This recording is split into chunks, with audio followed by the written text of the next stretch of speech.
Class 10th coordinate geometry की इस next video में हम लोग एनसीईआरटी एक्सरसाइज 7.3 के क्वेश्चन करते हैं। तो सबसे पहला क्वेश्चन है हमारे पास, find the area of triangle whose vertices are. तो हमें वर्टिसेस दे रखे हैं ट्राइंगल के और हमें इनके एरियाज निकालने हैं।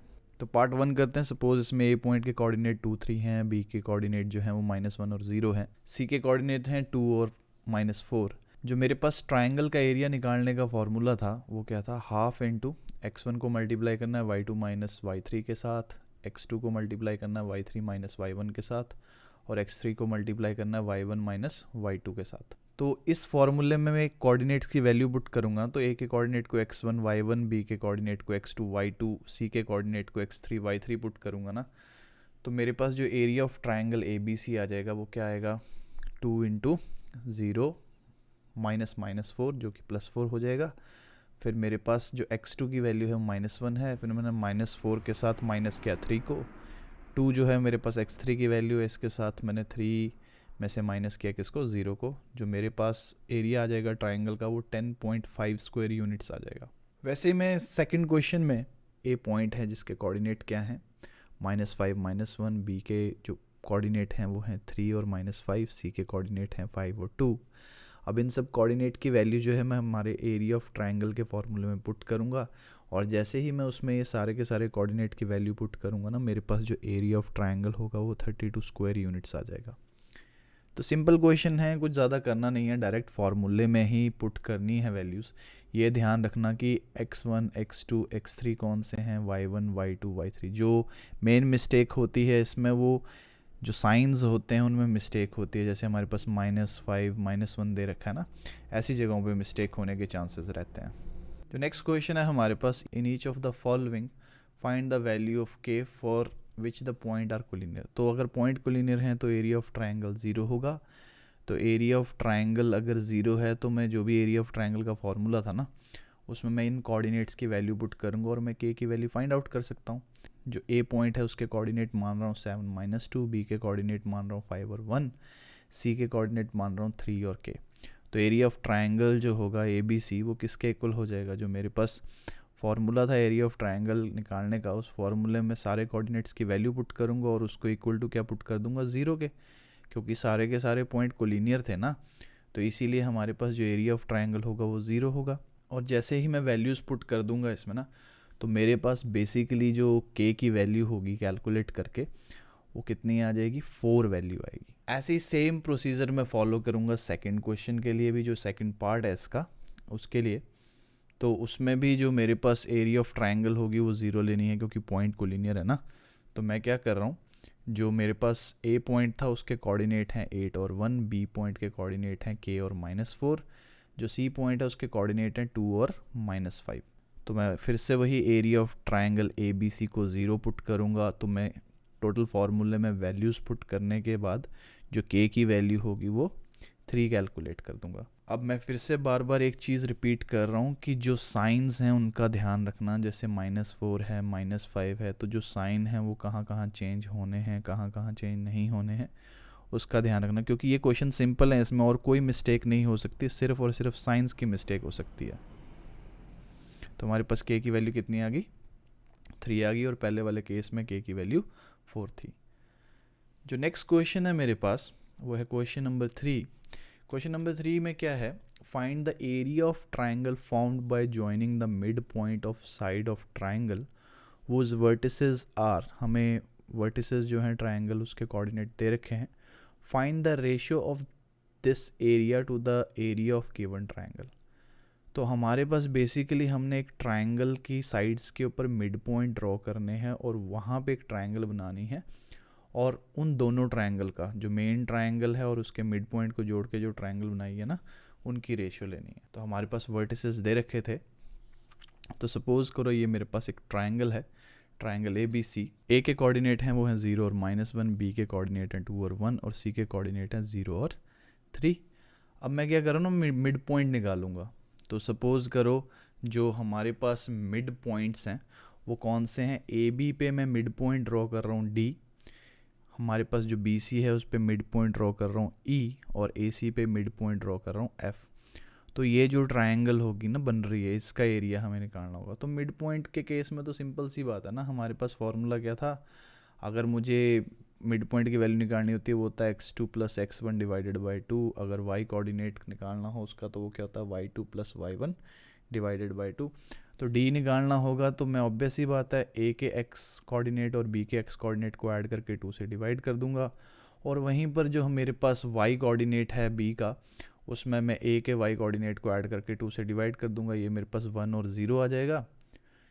ई की वैल्यू सेम तरीके से आ जाएगी, बी के एक्स कोऑर्डिनेट सी के एक्स कोऑर्डिनेट को ऐड करके 2 से डिवाइड कर दूंगा। वहीं पर वाई कोऑर्डिनेट के लिए बी का वाई कोऑर्डिनेट और सी का वाई कोऑर्डिनेट ऐड करके 2 से डिवाइड कर दूंगा। 1 और 2 वैल्यू आ गई। वैसे ही मैं ए सी साइड का एफ पॉइंट भी निकाल सकता हूँ। मेरे पास जो एक्स एक्सिस में वैल्यू थी ए की वो 0 है, सी की भी एक्स एक्सिस में वैल्यू 0 है, तो 0 प्लस 0 डिवाइडेड बाई 2 0 आ जाएगा। वहीं पर वाई एक्सिस की बात करूँगा, ए पॉइंट की वाई एक्सिस में वैल्यू -1 है, जो सी पॉइंट है उसकी वाई एक्सिस में वैल्यू 3 है, तो -1 प्लस 3 करूँगा तो ये मेरे पास डिवाइड करके जो है 1 आ जाएगा। अब क्योंकि मेरे पास सारे कोऑर्डिनेट आ गए हैं तो मैं डायरेक्ट जो हमारा एरिया निकालने का फॉर्मूला था उसमें दोनों ट्रायंगल की कोऑर्डिनेट्स को पुट करके दोनों ट्रायंगल का अलग अलग तरीके से एरिया निकाल दूंगा।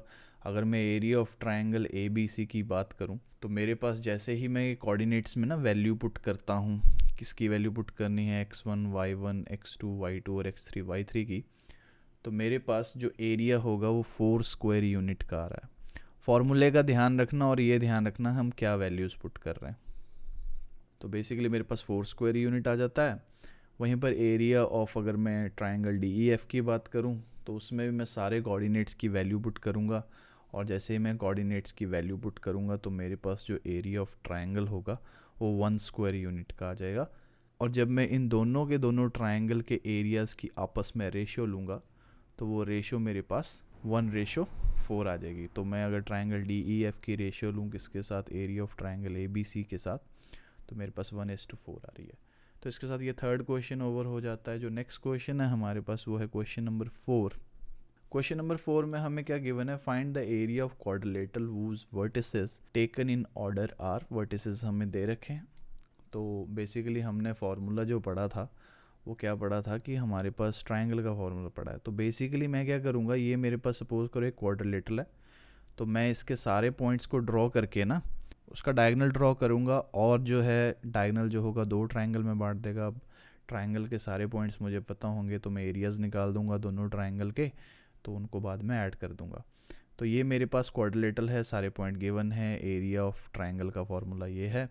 तो सबसे पहले मैं ए डी सी ट्रायंगल का एरिया निकाल रहा हूँ। तो ए डी सी ट्रायंगल का जो एरिया होगा वो मेरे पास एरिया ऑफ ट्रायंगल का जो फॉर्मूला उसमें कोऑर्डिनेट्स की वैल्यू पुट करूँगा, ठीक है। और कोऑर्डिनेट्स की वैल्यू पुट करने के बाद मेरे पास जो एरिया की वैल्यू आ जाएगी ना वो 35/2 स्क्वायर यूनिट आ जाएगी। अब ये मेरे पास जो ए डी सी ट्रायंगल है उसका एरिया आ गया। वैसे ही मैं ट्रायंगल ए बी सी का भी एरिया कैलकुलेट कर सकता हूँ क्योंकि मेरे पास सारे कोऑर्डिनेट गिवन है ना, ए पॉइंट का भी, बी पॉइंट का भी और सी पॉइंट का भी। तो इन कोऑर्डिनेट्स में पर्टिकुलर वैल्यूज़ को पुट करने के बाद ना मेरे पास जो ट्रायंगल ए बी सी है उसके जो एरिया की वैल्यू है वो 21/2 स्क्वायर यूनिट आ जाएगी। ध्यान रखना किया क्या है, मैंने हमारे क्वाड्रिलेटरल को 2 ट्रायंगल में डिवाइड किया और दोनों ट्रायंगल का एरिया इंडिविजुअली निकाल दिया। पहले वाली ट्रायंगल का एरिया आ रहा है 35/2, दूसरे वाली ट्रायंगल का एरिया आ रहा है 21/2। तो जो टोटल एरिया होगा ना हमारे पास quadrilateral A B C D का, वो किसके इक्वल होगा, दोनों के एरिया को ऐड कर दूंगा मैं। तो 21/2 को ऐड करूंगा 35/2 से, ये हो जाएगा 56/2, और काटने के बाद ये कितना आ जाएगा, 28 स्क्वायर यूनिट आ जाएगा। तो हमारे पास ये फाइनल आंसर हो जाएगा। इसके साथ हमारा जो 4th क्वेश्चन है वो भी एंड हो जाता है। जो नेक्स्ट क्वेश्चन है वो है हमारे पास क्वेश्चन नंबर 5। क्वेश्चन नंबर 5 में हमें क्या गिवन है, you have studied in class 9 that a median of a triangle divide it into 2 triangles of equal area. तो अगर किसी ट्रायंगल में हम मीडियन ड्रॉ करते हैं तो हमारे पास जो 2 ट्रायंगल आएंगी उनका एरिया जो होता है वो आपस में इक्वल होता है। Verify these results for A B C whose vertices are. A की हमें एक्स एक्सिस में वैल्यू 4 दे रखी है, वाई में -6, बी की जो कोऑर्डिनेट दे रखे हैं हमें 3 और -2 दे रखे हैं, सी के कोऑर्डिनेट हमें दे रखे हैं 5 और 2। तो इस क्वेश्चन को करते हैं। तो सपोज़ करो ये मेरे पास ट्रायंगल थी, ए पॉइंट है, बी पॉइंट है, सी पॉइंट है। ए के कोऑर्डिनेट थे 4 और -6, बी के कोऑर्डिनेट हैं 3 और -2, सी के कोऑर्डिनेट हैं 5 और 2। अब मैंने क्या किया, मैंने एक मीडियन ड्रॉ किया है। तो मैंने ए पॉइंट से मीडियन ड्रॉ किया और वो जो मीडियन है वो बी सी साइड को ना डी पॉइंट पे कट कर रहा है। तो मैं मीडियन ड्रॉ कर रहा हूँ यहाँ पे। ये ए से डी जो है वो मीडियन है। अब मीडियन का मतलब डी जो होगा वो बी सी साइड का मिड पॉइंट होगा। अगर डी जो है वो मिड पॉइंट है तो मैं इसके कोऑर्डिनेट आराम से निकाल सकता हूँ। ऑब्वियस ही बात है, बी के एक्स को सी के एक्स कोऑर्डिनेट के साथ ऐड करके 2 से डिवाइड कर दूंगा, बी के वाई कोऑर्डिनेट को सी के वाई कोऑर्डिनेट के साथ ऐड करके 2 से डिवाइड कर दूंगा। तो जो मिड पॉइंट की पोजीशन आ जाएगी वो कितनी आ जाएगी, 4 0, 4 एक्स एक्सिस में, 0 जो होगा वाई एक्सिस में। तो अब ये जो दोनों ट्रायंगल है मेरे पास, ट्रायंगल ए बी डी, उसका भी मैं एरिया निकाल सकता हूँ ना एरिया वाले फार्मूले में पुट करके। तो जब मैं एरिया वाले फार्मूला में इसकी वैल्यू पुट कर रहा हूँ तो जो मेरे पास एरिया होगा ना वो कितना आ रहा है, वैसे तो सब कुछ कैंसिल आउट करके ना -3 आएगा, लेकिन एरिया जो होता है वो नेगेटिव नहीं होता क्योंकि हम मोड का साइन यूज़ करते हैं ना हमारे ट्रायंगल के फार्मूले में। तो हम एरिया को पॉजिटिव ही लेते हैं। तो जो हमारे पास ट्रायंगल ए बी डी है उसका एरिया जो होगा वो 3 स्क्वायर यूनिट्स आ जाएगा। अब सेम तरीके से सेम कोऑर्डिनेट्स मुझे पता ही हैं, हम ए सी डी ट्रायंगल का भी एरिया निकाल सकते हैं। तो कुछ नहीं करना है, मैंने जो हमारा ट्रायंगल का एरिया है ना उसके फार्मूले में वैल्यूज़ पुट करनी है। और जब मैं वैल्यूज़ पुट करूँगा उसमें तो मेरे पास जो ट्रायंगल का एरिया होगा वो क्या आ जाएगा, फिर से -3 आना है, लेकिन क्योंकि मैं नेगेटिव नहीं ले सकता तो मेरे पास 3 स्क्वायर यूनिट्स आ जाएगा। तो अब दोनों के एरिया से हमें क्या पता चलता है कि जो ए बी डी ट्रायंगल का एरिया है वो किसके इक्वल है, ए सी डी ट्रायंगल के एरिया के। इसका मतलब ये बात प्रूव हो जाती है कि जो मीडियन होता है किसी भी ट्रायंगल का वो ट्रायंगल को 2 ट्रायंगल में डिवाइड करता है जिनका एरिया आपस में इक्वल होता है। तो इस क्वेश्चन के साथ हमारा ये टोटल जो है चैप्टर वो पूरा का पूरा फिनिश हो जाता है। सारे एनसीईआरटी क्वेश्चन की वीडियोस जो हैं वो मैंने अपलोड कर दी हैं। टाइम के साथ जो फर्दर चैप्टर्स हैं वो मैं अपलोड करते रहूँगा। तो फर्दर अपडेट्स के लिए आप इस चैनल को सब्सक्राइब कर सकते हो।